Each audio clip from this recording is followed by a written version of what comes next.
What if the stubborn belly fat you've been fighting for years isn't caused by eating too much, but by a hidden biological system working against you? What if one of the most common pieces of weight loss advice is also one of the biggest reasons so many people stay stuck? For years, I've been fascinated by a question that never seemed to have a satisfying answer. If losing fat is really just a matter of eating fewer calories, then why do so many people do exactly that and still struggle with stubborn belly fat? Why do some people spend months cutting portions, skipping desserts, and fighting cravings, only to look in the mirror and feel like nothing has truly changed? The deeper I went into the science of metabolism, the more I realized there was something strange hiding beneath the surface. The human body doesn't always respond to fat loss the way we expect it to. In fact, there comes a point where your body may begin pushing back. Not because it's broken, not because you're lazy, and not because you lack willpower. Because from a biological perspective, losing stored energy can look like a threat. When that happens, your body starts making adjustments. It may burn fewer calories at rest. Hunger signals can become louder. Food starts occupying more space in your thoughts. Even your daily movement can subtly decrease without you noticing. It's almost as if an ancient survival program quietly switches on in the background, trying to protect you from losing more weight. The moment I understood this, I stopped looking at fat loss as a simple math equation. But what truly grabbed my attention was something even more surprising: visceral fat. Most people think belly fat is just fat. I used to think that too, but visceral fat is different. It hides deep inside the abdomen, wrapping itself around organs like the liver, pancreas, and stomach, and unlike the fat you can pinch, visceral fat is biologically active. It constantly sends signals throughout the body, signals linked to inflammation, metabolic dysfunction, and some of the most serious chronic diseases of our time. That raises a fascinating question. What if the real battle isn't against fat itself? What if the battle is against the biological signals that keep that fat locked in place? Because once I started exploring that possibility, everything I thought I knew about losing visceral fat began to change. And the first signal that kept appearing everywhere I looked was inflammation.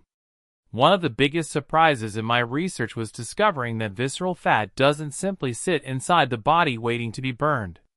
For a long time, I imagined fat as a passive storage tank, something that quietly held excess energy until the body needed it. But visceral fat behaves very differently. It's active, it communicates. In a sense, it's constantly participating in a biological conversation happening beneath our awareness. Scientists have found that visceral fat releases inflammatory compounds known as cytokines, including molecules like TNF-alpha and interleukin-6. What fascinated me wasn't just the existence of these signals, but the vicious cycle they seem to create. The fat promotes inflammation, and that inflammation appears to make the fat itself more resistant to being broken down. It's almost as though visceral fat develops its own form of protection, reinforcing the very environment that allows it to remain in place.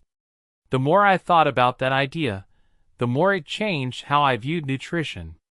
If inflammation is helping visceral fat hold its ground, then reducing inflammation may not simply be about improving health. It may be one of the keys to making stored fat more accessible in the first place. This is where foods rich in omega-3 fatty acids become so interesting. Walnuts immediately caught my attention because they offer more than one advantage. They contain alpha-linolenic acid, a plant-based omega-3, while also providing polyphenol, compounds increasingly associated with healthier metabolic function. Fatty fish such as salmon, sardines, and mackerel add another layer, supplying EPA and DHA, forms of omega-3s that have been extensively studied for their effects on inflammation, insulin sensitivity, and liver health.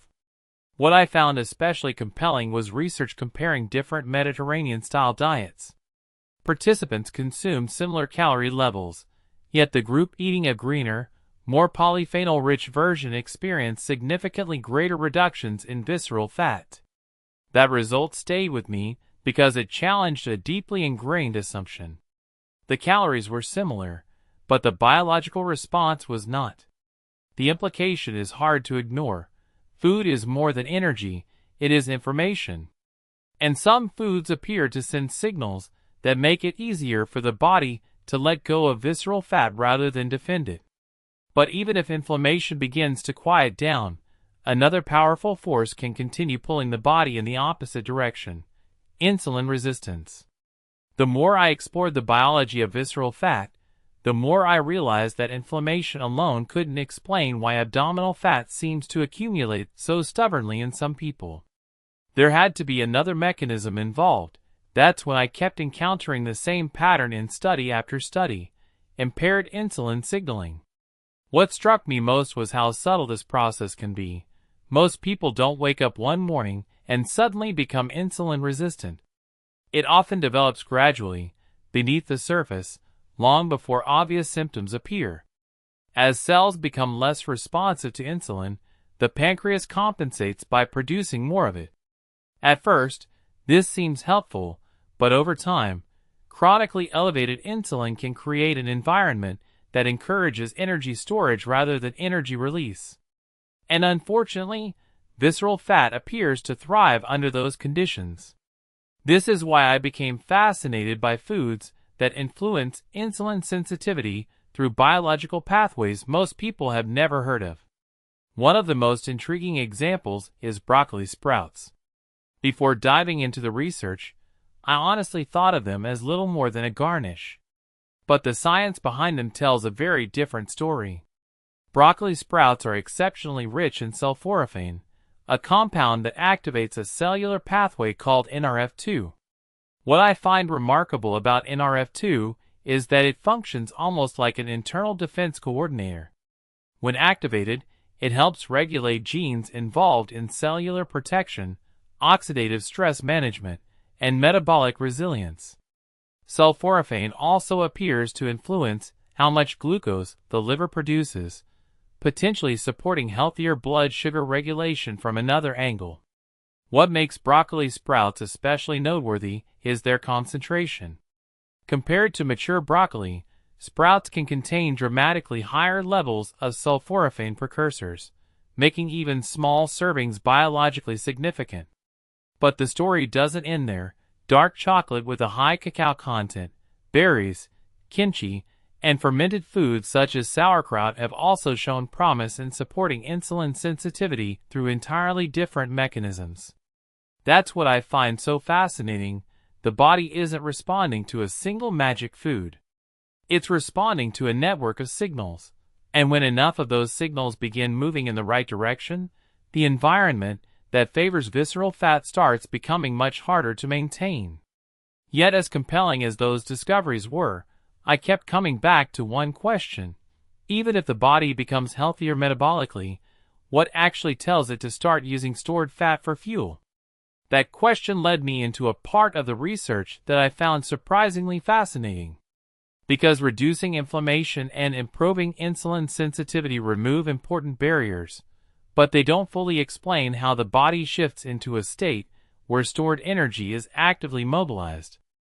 There still needs to be a signal, a biological message that says, "It's time to start drawing from the reserves." One food that repeatedly appeared in this conversation was extra virgin olive oil. At first, I didn't think much of it. Olive oil has been recommended for decades, and it's easy to dismiss familiar foods as old news. But when I looked deeper into the mechanisms involved, I started to understand why researchers remain so interested in it. Extra virgin olive oil contains polyphenol that appear to influence pathways involved in energy regulation. One of the most discussed is AMPK, often described as the body's energy sensor.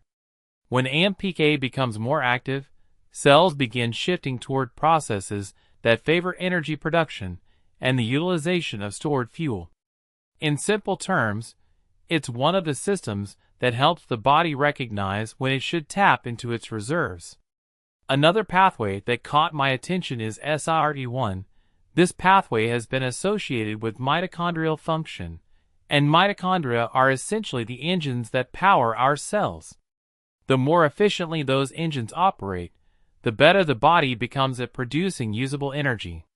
What I find most interesting is that these effects may help explain why different foods can produce different outcomes even when calorie intake looks nearly identical on paper. In one controlled study, participants consuming extra virgin olive oil lost substantially more body fat than those consuming soybean oil despite similar calorie deficits. That finding stayed with me because it reinforces a theme that keeps appearing throughout this entire topic. The body is not simply counting calories, it is constantly interpreting signals. Every meal sends information that influences hormones, metabolism, energy use, and storage decisions. And once I understood that, I realized there was one final piece of the puzzle that could amplify everything we discussed so far, and according to the research, it may be the most powerful lever of all. And that final piece, the one that tied everything together for me, was movement. The more research I read, the more I noticed a striking pattern. While calorie restriction seemed to reach a point where its effects began to level off, exercise appeared to follow a very different set of rules. Again and again, researchers observed something that I found incredibly encouraging. When it comes to visceral fat, the response to exercise often becomes dose-dependent. In other words, the body continues responding as activity increases. That idea completely changed how I thought about fat loss.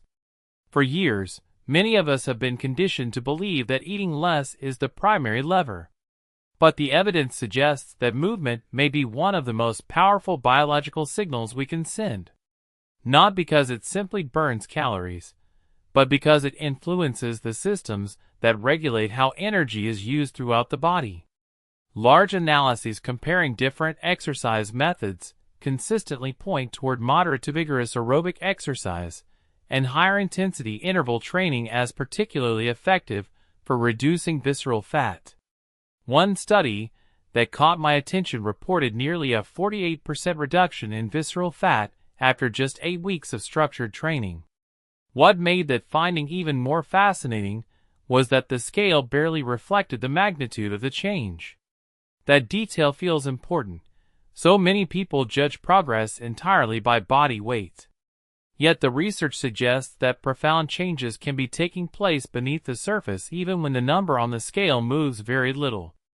Visceral fat can decline, metabolic health can improve, and body composition can shift without producing dramatic changes in total weight.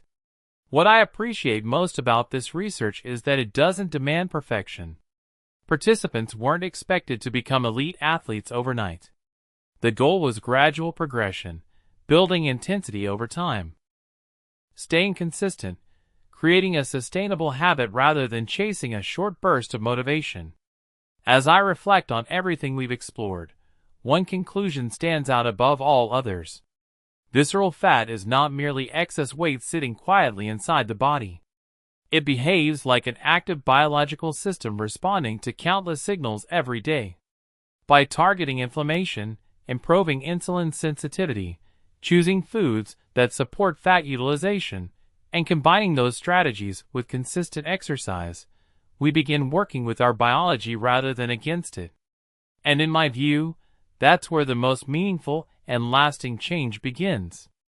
If there's one lesson I hope you take away from this, it's that lasting health changes rarely come from fighting your body, they come from understanding it. The human body is constantly responding to signals from the foods we eat, the way we move, and the habits we repeat every day. Small, consistent actions often create bigger long-term results than extreme short-term efforts. Instead of focusing only on eating less, focus on improving the quality of your signals. Support your biology, stay patient, and trust the process. Meaningful progress is often happening beneath the surface long before you can see it. I'm curious, what was the most surprising thing you learned from this video? The role of inflammation, insulin resistance, or exercise in reducing visceral fat? Please share your answer in the comments below so everyone can learn from different perspectives and experiences. And if you found this video helpful, don't forget to subscribe to the channel and support our work. Your support helps us continue creating more science-based health content like this in the future. Thank you for watching, and I'll see you in the next video.